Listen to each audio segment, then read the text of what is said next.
Hi. My name is Francis, and I am coming to you live. Well, that's not true. This is not live. This is a pre-recorded session. I'm coming to you from the southernmost island of Finland, which is where Bengtskär's Lighthouse is, and we are right now in the highest room in the Lightroom of the Lighthouse, and I'm going to perform a few poems. I have two friends here with me, but you're not gonna see them right now, but they might clap or make some noises at some point. I'm going to do a few really old ones, and a few new ones. And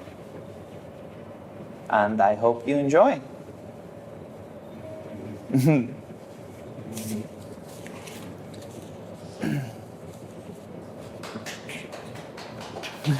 Thanks. The first one's called Crows.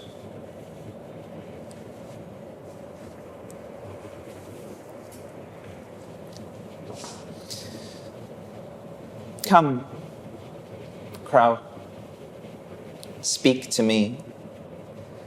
Tell me your secrets. What do you see from your nest up there? Bushy eyebrows, sprouting gray hairs. Wisdom lives in hair and the head, but especially the toes. Although recently I've found them in birds, especially their eyes that look my way whenever I feel fine and away when I don't.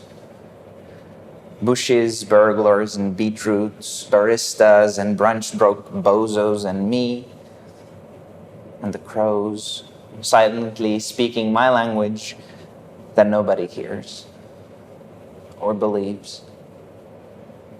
And I'm not sure I do either. But I guess only time will tell me the answers I need to take the blood out of my veins like my big bushy hair. And love in her eyes is wonderful, but empty, like a parking lot on 3rd Street. I used to live there some winters ago. Not anymore. Not anymore. It's been a while since I had a home. Now it's just me and the birds, me, the winter, and the birds.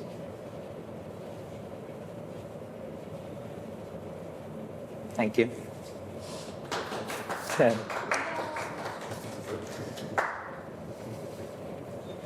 This is older.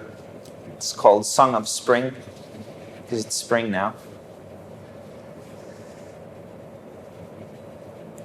There's dust in my mouth, a clear sign of the magnifying sunlight. The taste is dry, but it makes me smile. The sunrise makes the city crack open like an egg. Crick. The best words I've heard from a recyclable poet with plastic words, and the girl with sunset in her hair says we do not love life but death and immortality. And my father sings in a church as the sun pours down from the windows, liquid light. It fills the columns and walls while I watch. This is an ode to the sun. It is spring, and poet is still prophet. It is spring, and the city is calling. Thank you.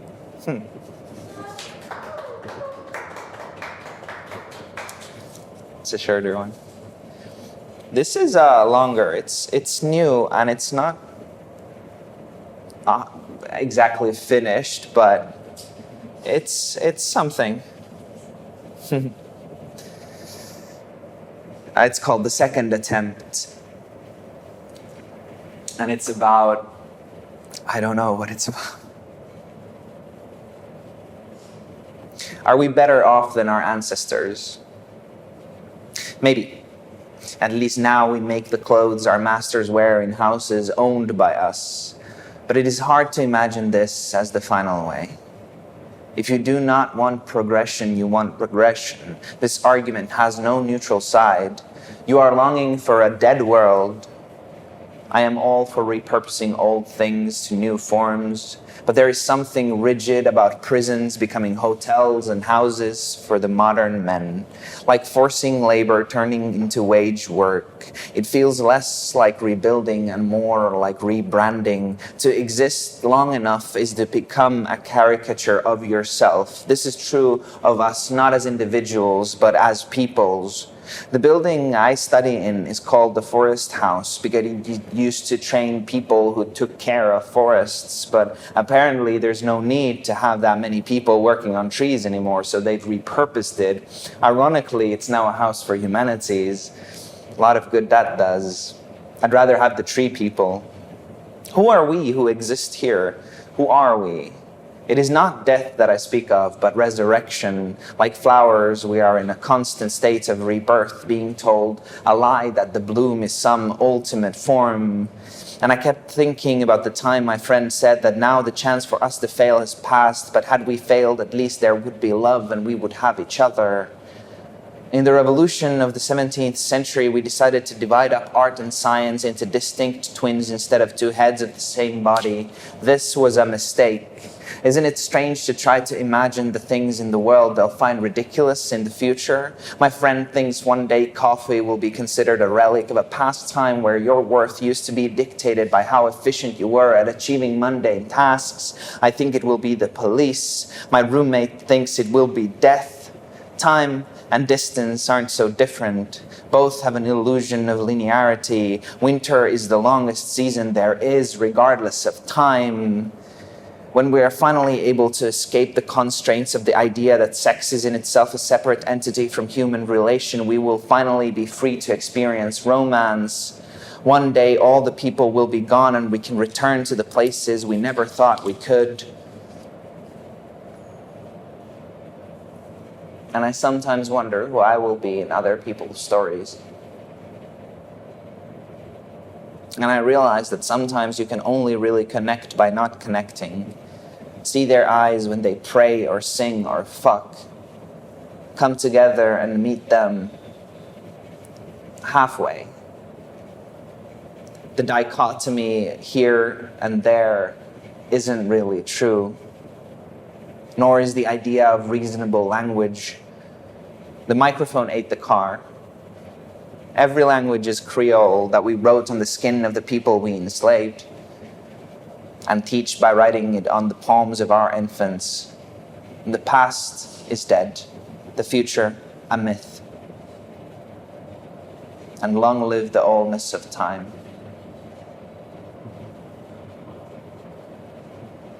Thanks.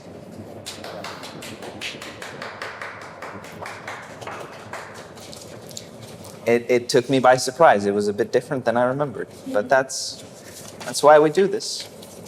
Ooh, this is new.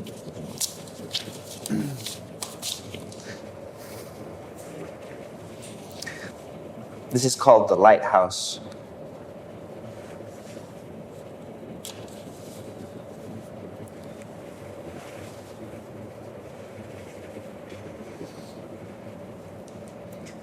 Nobody applauds an old dog for remembering things it used to know, she says, while washing the carpet in the sea for the second time. And the sky forms a perfect gradient from yellow to pure blue in the southernmost island of this gorgeous country and bleeds into a hybrid moment between what was and what is. She asks me to tell her what I saw, and I think about the city of straws, burned down in its own name by its own people, and the sandal-footed traveler speaks to me like all prophets do. Where to go next? What stupid madness will erupt on the cusp of destiny or death? Sometimes I feel like I'm tethered so loosely to the world.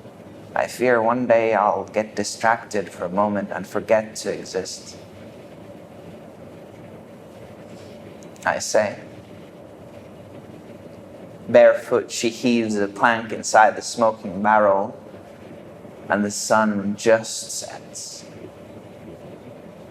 And the hybrid moment ends, bringing me back to the day's work in these tired hands. The lighthouse spins far from here, far from you. Thank you.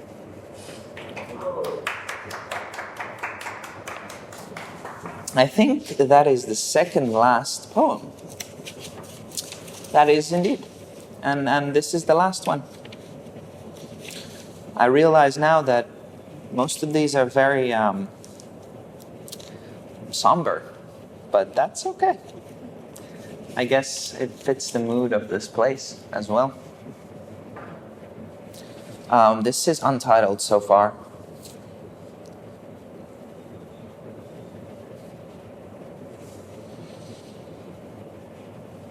And now it arrives.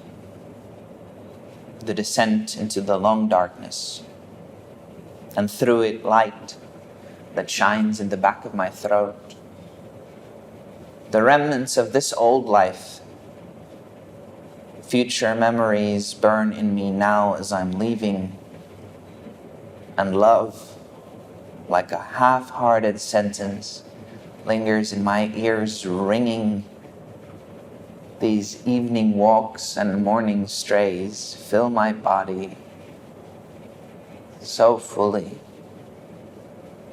and I haphazardly say goodbye, but mean it fully, with love and kindness and the future tenses of I will miss all.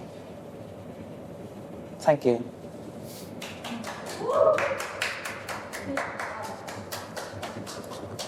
Thank you, guys. Have a lovely year. Have a good summer. And thanks for inviting me to be a part of this.